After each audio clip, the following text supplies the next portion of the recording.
I'm Pewter Report publisher Scott Reynolds, and it's time for this week's Bucs Mailbag, presented by Amuni Financial.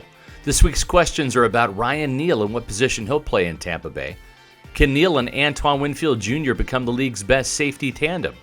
Will the Bucs sign a veteran running back like Dalvin Cook or Ezekiel Elliott? And where do Jason Licht and Todd Bowles rank among the league's best general managers and coaches? Let's find out in this week's Bucs Mailbag.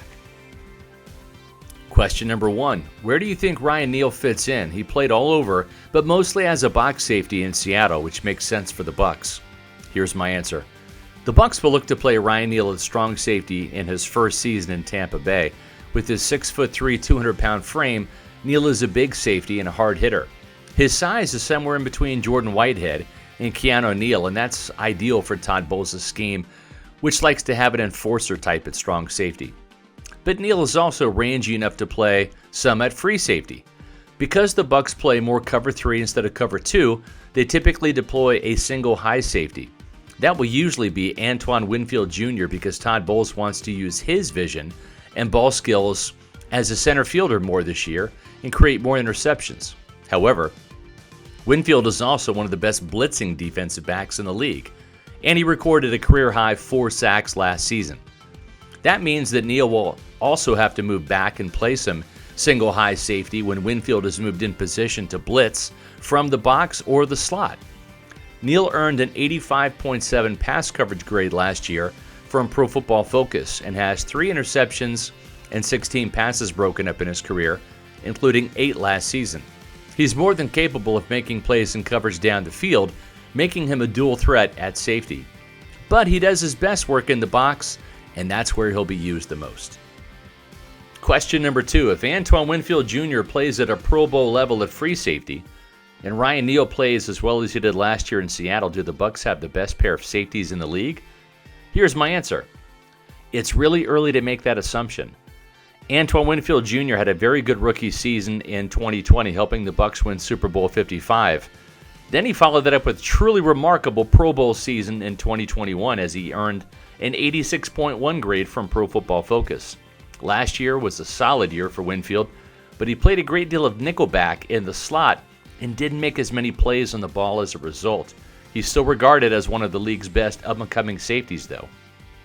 As for Ryan Neal, he's coming off of a breakthrough season in Seattle where he earned an 85.6 overall grade from PFF.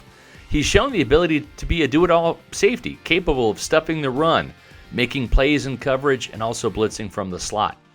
The big question is, can he follow up his brilliant 2022 season and consistently play at a high level? And also, how quickly can he pick up Todd Bowles' defense and star in it?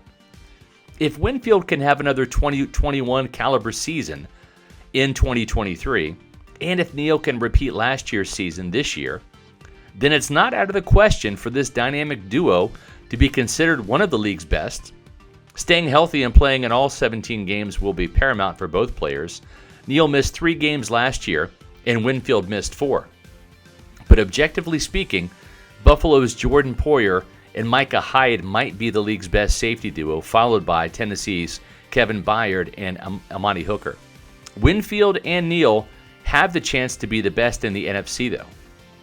Question number 3. Will the Bucs sign a veteran running back, maybe Dalvin Cook or Ezekiel Elliott? We seem young and thin on the depth chart behind Rachaad White. Here's my answer. While it's tempting for Tampa Bay to consider adding a proven veteran runner to the roster, the Bucs really like Rachaad White's potential and don't want to stunt his growth.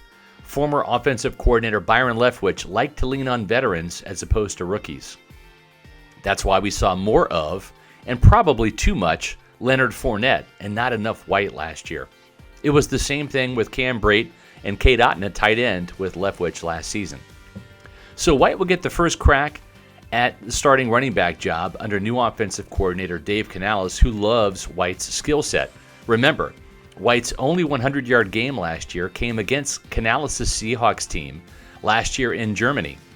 Canales had a front row seat to watch White top the century mark and throw a wicked stiff arm.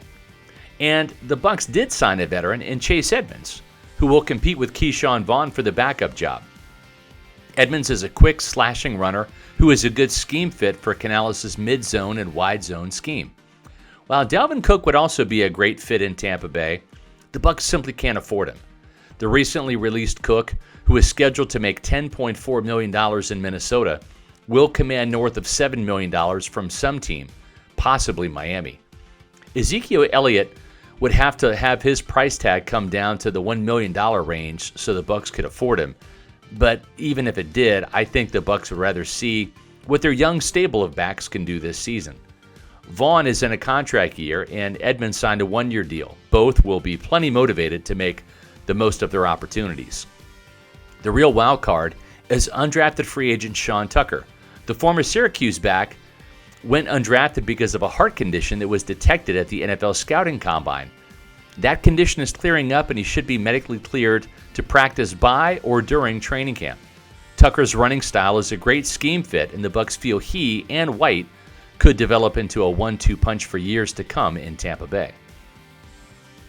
Now it's time for our fourth and final question. Who are the top 10 coaches and GMs in the NFL? And where would you rank Todd Bowles and Jason Licht? Here's my answer. Pro Football Network came out with their ranking of the top coaches in the NFL, and I agree with their top 10. Kansas City's Andy Reid and New England's Bill Belichick are the top two, followed by Baltimore's John Harbaugh, Pittsburgh's Mike Tomlin, Denver's Sean Payton, LA's Sean McVay, Philadelphia's Nick Sirianni, San Francisco's Kyle Shanahan, Buffalo's Sean McDermott, and Seattle's Pete Carroll. You can reorder the rankings if you want, but it's hard to find fault with that list. Pro Football Network had Todd Bowles as the number 27 head coach, just below Las Vegas's Josh McDaniels and just ahead of Chicago's Matt Eberflus, New Orleans' Dennis Allen, and 3 first-year head coaches. This is a big year for Bowles, who's coming off an 8-9 debut and a playoff loss. I'm more bullish on Bowles and would have him ranked more in the middle of the pack.